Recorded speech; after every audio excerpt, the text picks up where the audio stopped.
Welcome to the Lesson 4.6, Properties of Rational Exponents, Part 2. Prepare to take lots of notes. Now, the first law that we will look at is the law of zero exponents, which says that anytime you have any base to the zero power, it's equal to 1. And I do mean any term to the zero power is equal to 1. There is one exception, and that is 0 to the zero power, which is undefined. Here's why. Well, you know, if you multiply 0 times 0, you get 0. So we definitely can't have 0 to the zero power equaling 1. It can't be equal to two different numbers at the same time, so it is undefined. Now here are some examples. Here's a simple example. 3 to the zero power is equal to 1. If you put this in your calculator, 3 to the zero power, you're going to get 1. If you put negative 22 to the zero power in your calculator, you're going to get 1. And if you put this in your calculator, x to the 99th times y to the 37th times z to the zero power, you're going to get 1. So anytime you see an exponent of 0, the answer is 1. Pause now and make sure that you have everything on this screen in your notes. All right, let's look at negative exponents. The law of negative exponents says any term set to a negative power, anytime you see that, a negative exponent, you flip it. In other words, you take the reciprocal and you make the exponent positive. So x to the negative m power is equal to 1 over x to the positive m power. Or 1 over x to the negative m power is equal to x to the m power. It works the other way too. Now here's why. A negative exponent just means that the base is on the wrong side of the fraction line. So we flip it, put it on the bottom of the fraction line, and we make the exponent positive. Here are some examples. 2 to the negative 3 power is equal to, we flip it, take the reciprocal, 1 over 2 to the positive 3 power, and 2 to the third power is 8. So this answer is 1 over 8. 1 over 4 to the negative 2 power, we flip it, so now the 4 is on top, it becomes the numerator to the positive 2 power. 4 squared is 16, so this answer is equal to 16. Pause now and make sure that you have everything on the screen documented in your notes. Now our last law that we will look at is fractional exponents. What do you do if your exponent is a fraction? Well, this will end up being very helpful to you in the next few weeks. If you have a fraction exponent like we have here, x to the m as in Mary over Nancy power, that is equal to this radical expression, x to the nth root, x to the m power to the nth root. Or another way to say that is the nth root of x to the m power. So you'd write it like that. Now, we're very familiar with square roots, and we don't usually put the little number 2 where the n is. That's just the default. But the truth is there can be any number there as a root. Now, when we say root, we're talking about that little number there, n as in Nancy. And when we're talking about the exponent, we're talking about m as in Mary. So the numerator of our fractional exponent, the top part becomes the exponent, and the denominator is the root. You can rewrite any expression that has a fractional exponent this way. And if you start with a radical of the nth root, you can rewrite it as an exponent with a fractional base with a fractional exponent. Now, that exponent can go inside the radical or outside the radical. They both simplify to be the same thing. Now, let's look at some examples. Suppose I have x to the 3 over 2 power. That is the square root of x to the third power. I can rewrite it that way.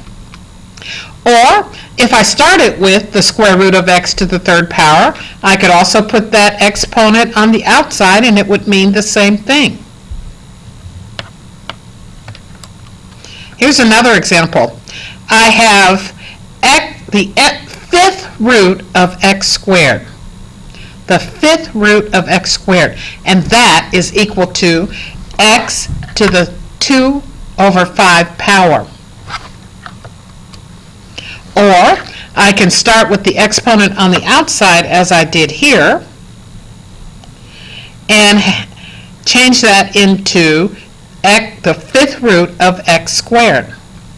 Pause now and write everything down on this slide along with any questions you might have. Okay, I'm not sure where I paused, but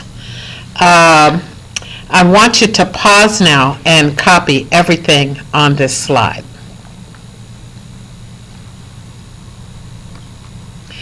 All right. Now, only very rarely will you be using just one rule of an exponent or law of an exponent to simplify. Usually, you'll be using several of them, one after another. So the following examples all do that, and so let's go ahead and get started. Let's look at example 1 of 3 examples, and we have this expression, 2 times x to the second power times y to the negative 1 power, and all of that raised to the negative 3 power, times 5x to the negative 2 power, and all of that expression raised to the second power. So what's the first thing we're going to do? We're going to address the exponents on the outside of those parentheses. That is the power of a power rule of exponents. So what we're going to do is distribute this exponent to every single term inside this expression, and we're going to distribute it by multiplying it by the exponents that are in this expression. And remember, if there is no exponent, it defaults to 1. And then we're going to do the same thing for this expression. So let's take a look. Here's what that looks like. We took the power of negative 3, and now we have 2 to the negative 3, x to the 2 times negative 3, because that's what we do when we have the power of a power. We multiply the exponents, and we have y times negative 1 to the negative 3 power. And in this expression we have 5 squared. Took that 2 and distributed it over to the 5, and x times negative 2 times 2. Now we're going to simplify that expression, and we end up with this. 2 to the negative 3 power times x to the negative 6 power times y to the third power. That is a positive 3 because we had multiplied a negative 1 and a negative 3. And then we have 5 squared times x to the negative 4th power. Now we're going to move like terms together. So we're going to group numbers, x's, and y's like that. Now we're going to apply the product law of exponents. Now in this case we have x to the negative 6 and x to the negative 4, so we're going to add negative 6 and negative 4. And we end up with x to the negative 10th. Now we didn't have to do anything with the y, and we didn't have to do anything with the numbers here. Now we have negative exponents, and remember, when we have negative exponents, we flip them, take the reciprocal, and make the exponent positive. So we're going to take 2 to the negative 3 and put it in the denominator and make the exponent positive.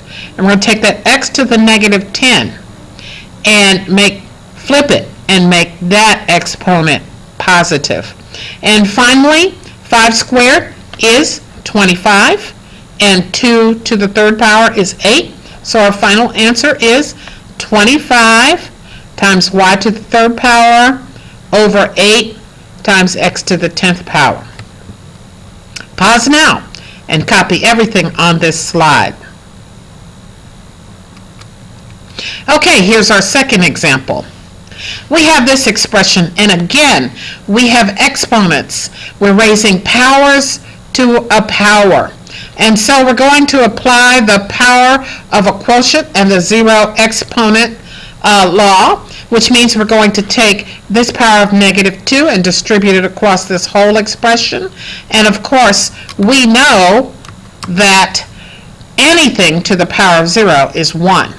So first we're going to distribute that power of -1, simplify that, and we end up with 5 to the -2 power, x to the -4 power, and y to the -2 power, all divided by x to the 6, multiplied by 1. Now we're going to deal with our negative exponents. We're going to flip them and make those exponents positive. And now we have x to the 4th times x to the 6th in the denominator. So we're going to multiply those together, which means we're going to add the exponents. Simplify that, and we end up with 1 over 25 times x to the 10th times y to the 2nd. Now our last example is in 2 parts. We start with this radical expression, and we're going to separate each term as its own radical. So we write it like this. We multiply each of these radicals together.